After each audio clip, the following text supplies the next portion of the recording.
Addressing the launch, former President Thabo Mbeki emphasized the need for independent, critical thought leadership. Let's take a listen to what he had to say. I'd like to congratulate UNISA, including its council, the Senate, the SRC, the unions, for the bold step they've taken to establish the Thabo Mbeki African School on Public and International Affairs. And indeed, I must say also I'm very humbled that you've decided to attach my name to this important school. A college library at Dar es Salaam University has a number of doctoral theses and master's dissertations produced by Tanzanian scholars.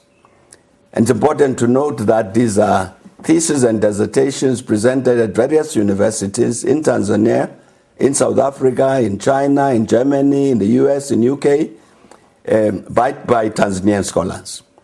And here are examples of these theses and dissertations.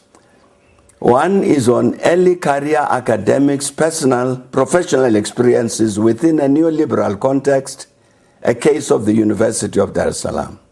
Another one is about employability of higher education institution graduates, exploring the influence of entrepreneurship education and employability skills development program activities in Tanzania. Another is about perceptions of climate change, environmental variability, and the role of agricultural adaptation strategies by small-scale farmers in Africa. And yet another is a taxonomic study of selected aloe species of Tanzania and the associated indigenous knowledge. And yet another is an analysis of the factors in soil water management practices of smallholder farmers in a particular district of Tanzania. And then there's a modeling optimal control of a threatened prey-predator system, a case of the wildebeest lion-prey-predator relationship in the Serengeti ecosystem. And yet another is an assessment of concentrations of trace and toxic heavy metals in soil and vegetables grown in the vicinity of Manyoni uranium deposit, again in Tanzania. And yet another is a mathematical modeling and optional control of malaria. I've cited these doctoral theses and dissertations because over many years, a number of our educationists on the continent have expressed grave concern about what they said was a failure of our universities to produce new and relevant knowledge. For instance, in 2009, the Association of African Universities published the Abuja Declaration on Sustainable Development in Africa, the role of higher education.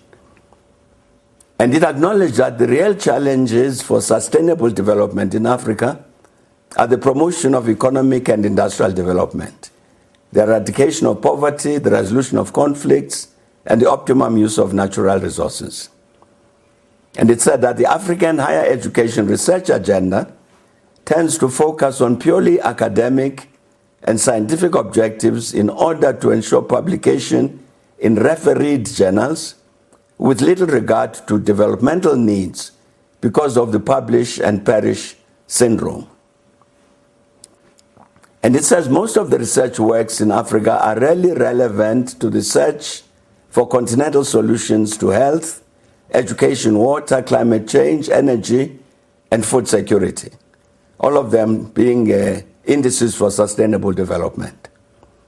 And it says where research has been conducted in relevant areas, the findings have remained largely on the shelves and unavailable to those who need to take action or to implement the often useful recommendations. In 2011, the outstanding scholar Ghulam Muhammad Bai, former Secretary General of the Association of African Universities, former President of the International Association of Universities, and former Vice-chancellor of the University of Mauritius, he wrote that most faculty undertake research for personal gain, with the aim of publishing in international refereed journals for promotion purposes. The chosen topic is often not appropriate to national development. Most faculty do their research as individuals and there is insufficient multidisciplinary research, which is essential for solving developmental problems. And much of the research is externally funded, and being determined by the funders, the topics may not be of direct relevance to national development. And he said research publication comprises another challenge. Most of the research results end up on university library shelves, in theses and dissertations or advanced research journals. They are thus not accessible, true, or understood by policymakers or communities. While respecting these comments by the Association of African Universities and indeed by Professor Mohamed Bai and others who have made similar observations, we must draw inspiration from the fact that nevertheless, as illustrated by the doctoral theses and master's dissertations produced by Tanzanian scholars, which I've just mentioned, new and relevant knowledge is indeed being produced by African scholars. However, it will be vitally important that our African School on Public and International Affairs, the TM School, takes seriously the critical remarks made by African scholars about scholarship on our continent to avoid the negative tendencies that have been identified.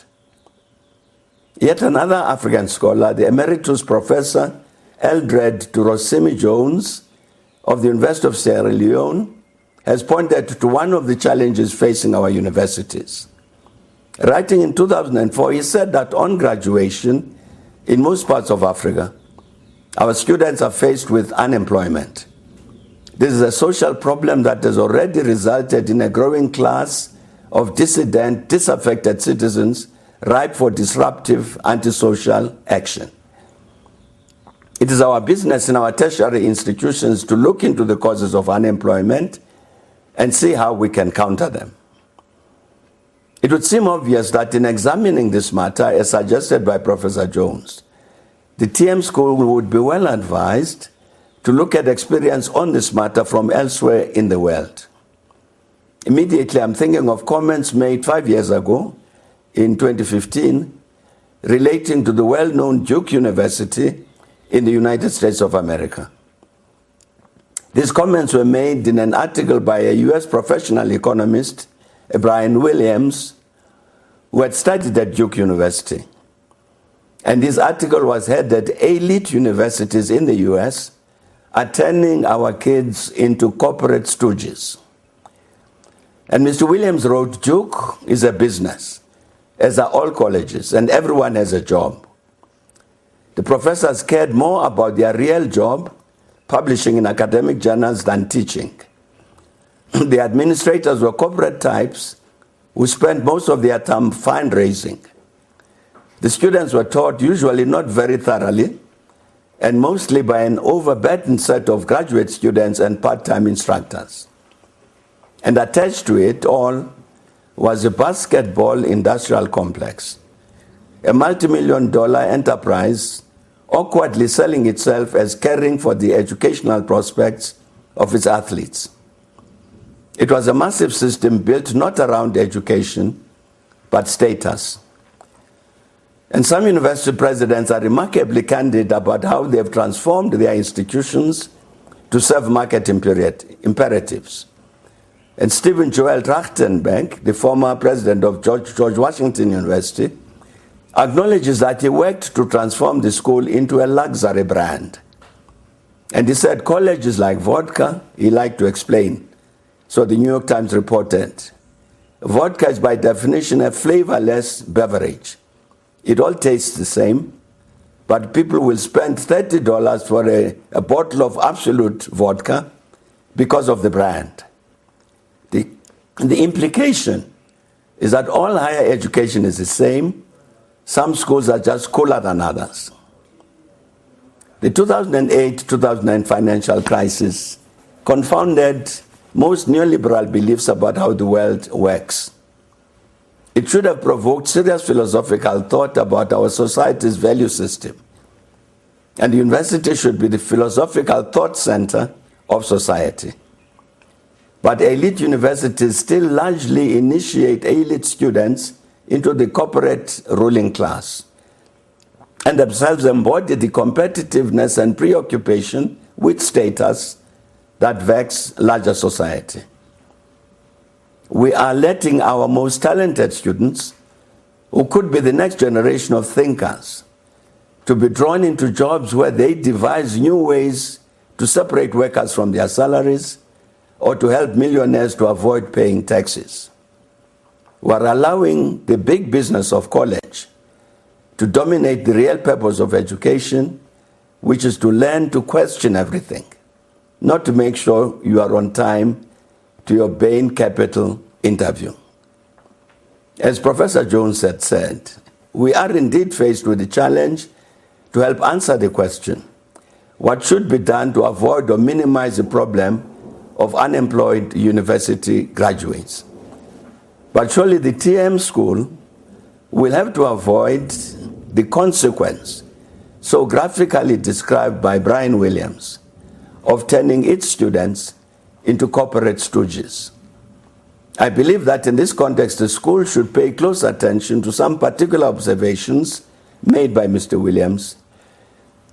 And here I refer to his remarks where he says the university should be the philosophical thought center of society. That we're letting our most talented students, who could be the next generation of thinkers, to be drawn into jobs where they devise new ways to separate workers from their salaries or to help millionaires to avoid paying taxes. And where he says we're allowing the big business of college to dominate the real purpose of education, which is to learn to question everything. Professor Jones, whom we have cited, commented on these issues when he spoke on African universities, African academics and African universities in the 21st century, needs and responsibilities. And here is what he said, that our African societies have been more inclined to take for granted as most desirable models the thoughts as well as the artifacts of the dominant colonial culture. Artifacts indeed which we cannot now do without. Electricity, cars, telephones, television, Western music and literature, etc. We cannot adopt all of these, but will be only mimics if we do not adopt them fully conscious of our own history, of our culture, our traditions, our social institutions, and our arts. We must adopt a critical attitude both to what we have and what has been brought to us. This should be a guiding principle in the selection of what we teach and how we teach it. African writers, the creators of new literature, give us a useful lead into this area of critical thinking. Our aim in teaching should be to produce men and women who are both critical and creative. Our students should be encouraged to be thinkers and doers rather than accumulators of facts and received knowledge. This must be so if they are to be instruments of change, working towards the realization of a just and consequently a stable society. The Abuja Declaration of the Association of African Universities that we cited earlier says, among others, that the real challenges for sustainable development in Africa are the promotion of economic and industrial development, the eradication of poverty, the resolution of conflicts, and the optimum use of its natural resources. Though incomplete, this statement has gone some way towards identifying Africa's central challenges. Over the decades of independence, our continent has learned some lessons as it has grappled with the task successfully to respond to the challenges stated by the Association of African Universities and others, and other challenges that it did not list. One important lesson is and has been that for Africa to succeed, it requires especially quality leadership. And here I would like to mention quality political leadership and quality intellectual leadership. It therefore stands to reason that, as clearly stated by the Association of African Universities, the African University must play a strategic role in helping our continent successfully to respond to its major challenges by producing the men and women who will provide the required intellectual leadership. Food for thought for universities around the world. Are they helping to undermine or entrench inequality?